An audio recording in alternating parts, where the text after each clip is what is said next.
it's easy to overlook other artists of the Elizabethan era. But if Shakespeare had never existed, most critics and scholars agree that Ben Jonson would have been the giant of the time. He was a very successful playwright, poet, literary critic. He excelled in a number of capacities that at the time he was considered even superior in certain respects to Shakespeare. But Shakespeare's greatness just grew. Even while he was alive, he started to eclipse Jonson, and then certainly after death, Jonson saw his own cultural imprint fading pretty quickly, while Shakespeare's was only starting to blossom to what we have today. And there's an awful lot about Jonson that is quite remarkable. His prodigious talents in all those different avenues. His character.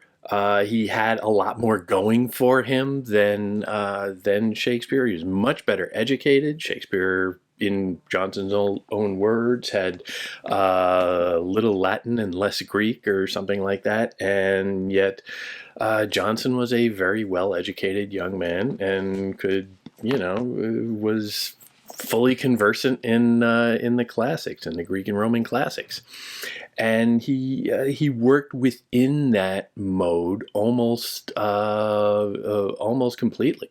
He revered Horace and some of the great Latin poets of the classical era. And in a way that created a kind of trap for him. He could never really crack out of it. Whereas Shakespeare was so unique unto himself, he transcended the traditions that he had been handed down. He borrowed significantly from classical models and from his contemporaries like Jonson and like Kit Marlowe, and he just grew outside them, having consumed them, digested them, processed them, and then added that to his own repertoire and grew around it. Remarkable talent. But Ben Jonson could never quite master that. He never quite got beyond the models. That is perhaps a little bit unfair. This is going to be my criticism, but within that, you can find an awful lot that is very, very valid. And I find a particular poignance to two poems that he wrote about the loss of children, his own children. This is Elizabethan London, or soon after Jamesian London. The medical services were not quite what they could be. Infant mortality was all too common, and it would be a rare family indeed that did not have to deal with the death of one child at least. Shakespeare himself, of course, famously lost his son Hamnet. But here you have Jonson as a fairly young man reflecting in poetry on having his children die in what can only be assumed to be fairly ordinary circumstances.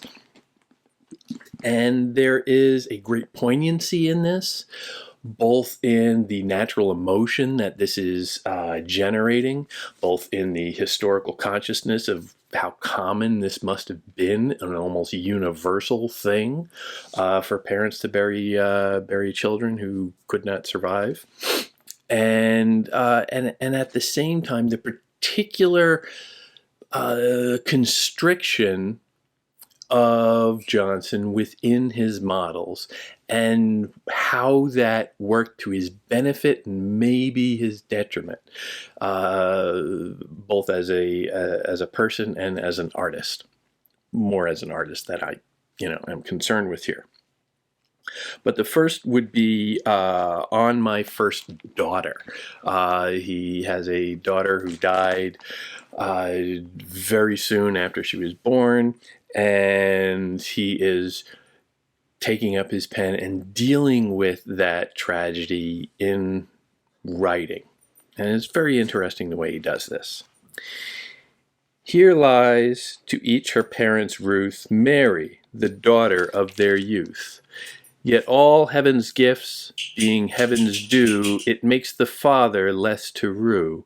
At 6 months' end she parted hence, with safety in her innocence, whose soul, heaven's queen, whose name she bears, in comfort of her mother's tears, hath placed among her virgin train, where, while that severed doth remain, this grave partakes the fleshly birth, which cover lightly gentle earth. There's something so beautiful in that moment, so heartbreaking, quite frankly, that it almost makes it it makes it a little hard to see that he's working within some very tight constrictions of form. The very regular rhyme, the very regular but casual, relaxed meter that's being exercised here.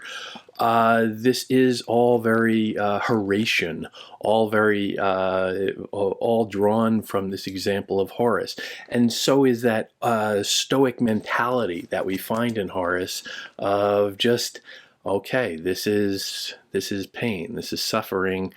This is how we're going to get by, and we're going to get through it.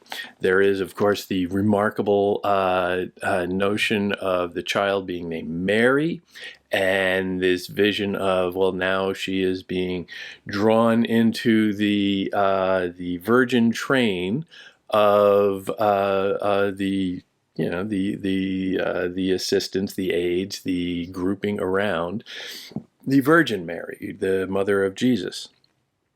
And you can see, obviously, on a biographical note, there you have the troubled relationship with organized religion, let's say, that Jonson had throughout his life. He was he's flipped back and forth a couple of times between the Protestant and Catholic traditions, and he was always sort of straddling that line. You can never really see where he was. And of course, in those days, whether or not you were a Church of England or a Catholic, that had some significance, that had some portents, and there wasn't necessarily a lot of free choice to that. So he was dealing with these issues under a very high pressure situation.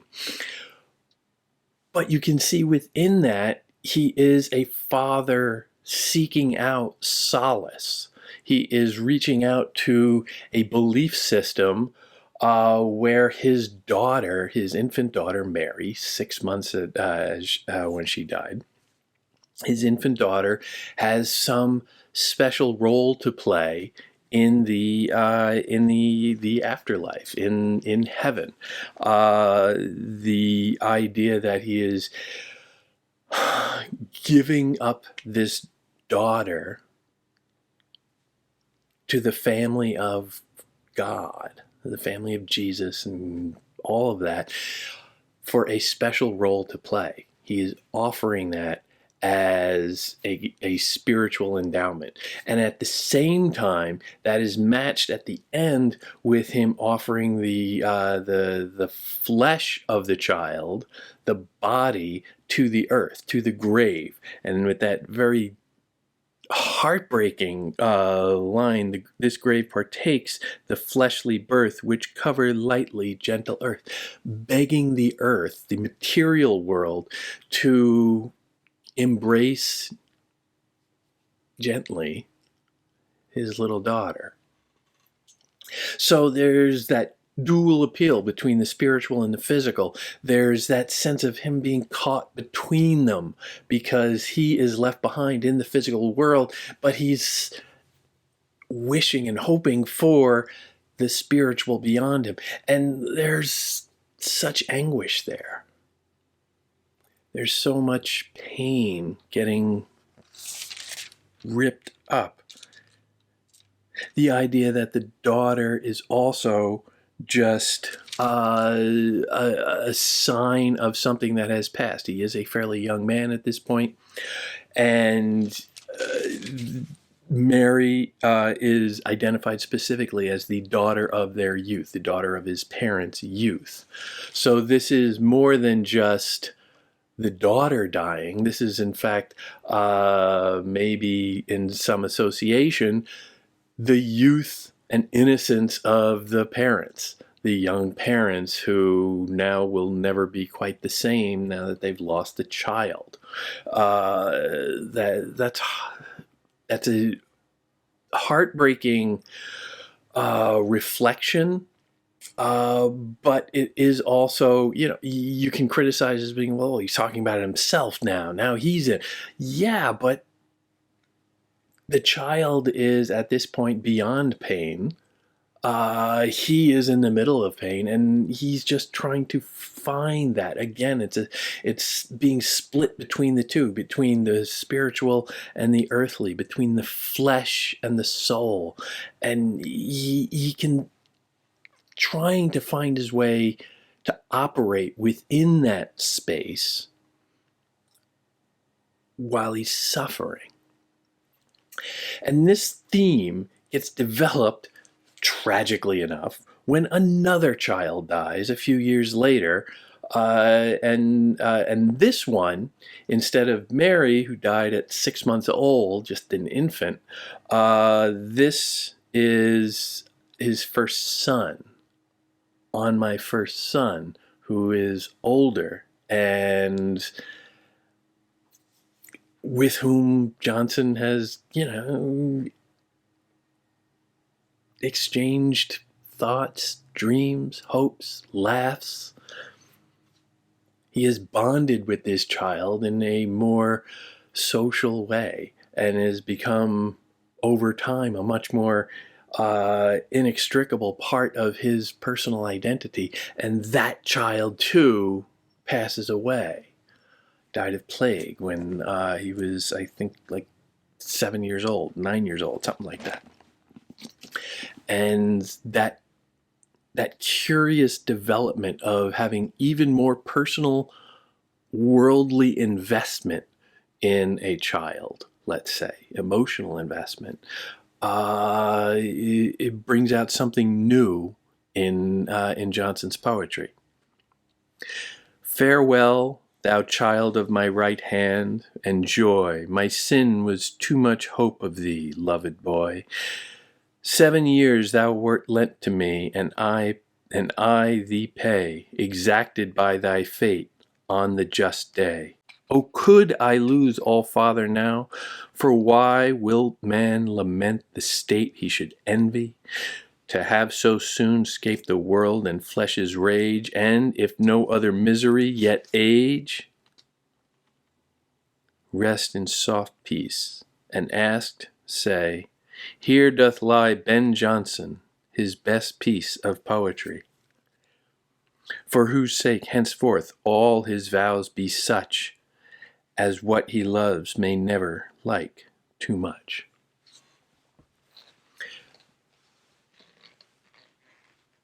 Much the same misery and probing, searching for a reason, searching for something. The same obvious pain, but taken to a different level now.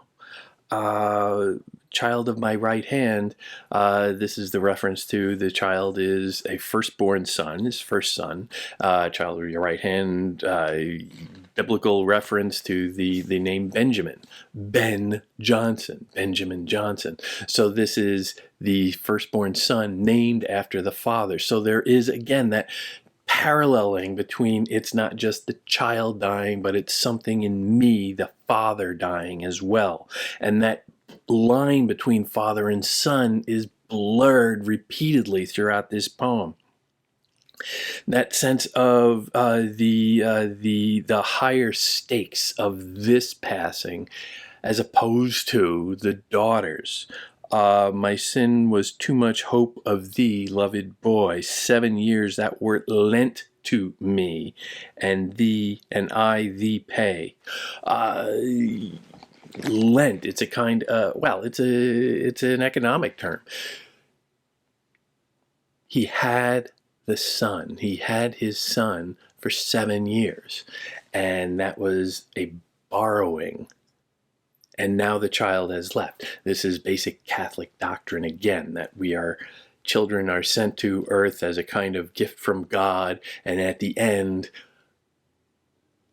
people are called home, returned, reclaimed to heaven. And that sense of, well, it's so transient, it's so temporary, it's not really mine. Did I ever really own anything? Did I ever really have anything? That sense of the immaterial just always slipping through your fingers beyond your grasp. Rest in peace, and asked say, here doth lie Ben Jonson, his best piece of poetry. Here doth lie Ben Jonson. Ben Jonson the child, Ben Jonson the poet. His best piece of poetry is his best work, his greatest artistic achievement is his child, his son, but also perhaps this poem, or his identity as a poet, in experiencing the pain and transmuting it into art, is his best poetry.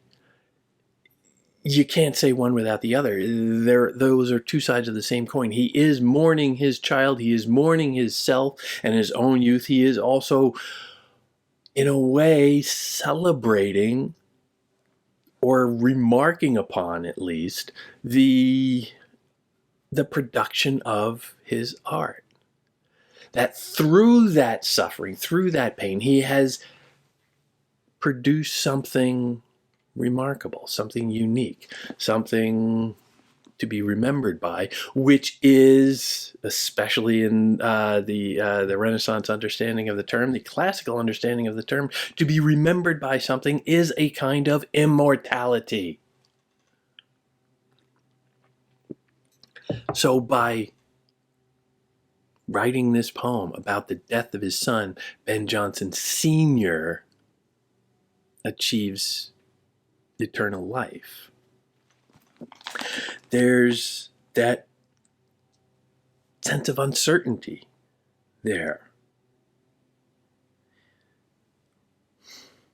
Rest in peace, and if that say, here doth lie Ben Jonson, his best piece of poetry. That's what he is telling his son, theoretically, to say, or perhaps addressing himself and saying, if you're asked about this poem, say this. Maybe it's also a declaration that this is the end of his career. I don't know. Maybe he's being a little melodramatic there, saying this is Ben Jonson lying. Lying meaning your career is over because you're not going to be able to write anything good after this? Or is this Ben Jonson lying as in telling an untruth, in producing poetry or art out of something so personal and so painful, and yet trying to make it something? Is that a lie? Is that somehow insincere? For whose sake henceforth all his vows be such as what he loves may never like too much. It's a regret. It's an elegy not just for the child, but for, in a sense, the emotional investment in that child that is then ripped away from him. This wouldn't hurt so much if I didn't know you so well. The little girl died when she was 6 months old, and not to cheapen that, but It's a different relationship than if you spend 7 years raising a child only to see that child die. And deaths in childbirth and shortly thereafter were more common. This child, young Benjamin, apparently died in a plague, which seems much more happenstance, much more accidental, perhaps much more preventable. I don't know. But through both of these, you can see this regular formation, this steady rhyme, steady meter, a pose of reflection and stoic resolve that confronts the pain and tries to deal through it. That seems to be a kind of psychological, philosophical desperation to me. Trying to lean on classical models as a crutch in a difficult time. He's trying to get through life. He's trying to survive, to put one foot in front of the other. And so he retreats into these little Horatian poems that deal with these things or give him an avenue for dealing with them in a way that's kind of artificial. This isn't necessarily self-expression. This is, which might be called therapeutic today, but this is self-expression refracted through artifice, through art itself. And then does that make it artificial as as an expression? Does that make it manipulative? Does that make it insincere? Is he using the deaths of his children to create something? Or is he just out of a sense of fog, in crisis, in tragedy, grabbing at anything at all that will help him get through the day, that will help him fake it until he makes it, one step at a time? If I can just write this poem and it'll just be a formal poem and I won't try and say everything in it, I'll just try and say this one thing, and then I'll just trim that down and shape it so that it fits in this nice little model of classical Stoic philosophy and Horatian humor, almost. Not humor, ha-ha, but humor as in mood. And that in itself is heartbreaking. It is inspiring. It is a lot of things. It's a uncomfortable mix for me of the biographical and the textual, but I think here the biography really infuses and informs the text in a way that gives it more meaning. These are remarkable little poems regardless, but seeing how the art can be used by the poet, sure, by the reader, definitely, and how the text itself suggests the crossed wires among those players. That's what makes it, for me, more interesting art. You can come down on Jonson for an awful lot. He did have trouble cracking out of these modes. None of his work really achieves the heights that his contemporary and presumably rival Shakespeare ever did. We don't know much about their relationship between the two of them.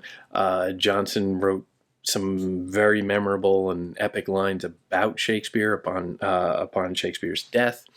Jonson would outlive him by several years. I think like 20 years. He would live longer. He would produce right up until his death, and always in Shakespeare's shadow. But that sense of never quite achieving the immensity of Shakespeare is inevitable in in reflecting on any of Jonson's work. That is unavoidable. That is unfair to him, certainly, as an artist. He should be allowed to be considered in his own light and not always as as an extension or a reflection or a contrast to the greatest artist of the English tradition. But that makes it somehow more poignant.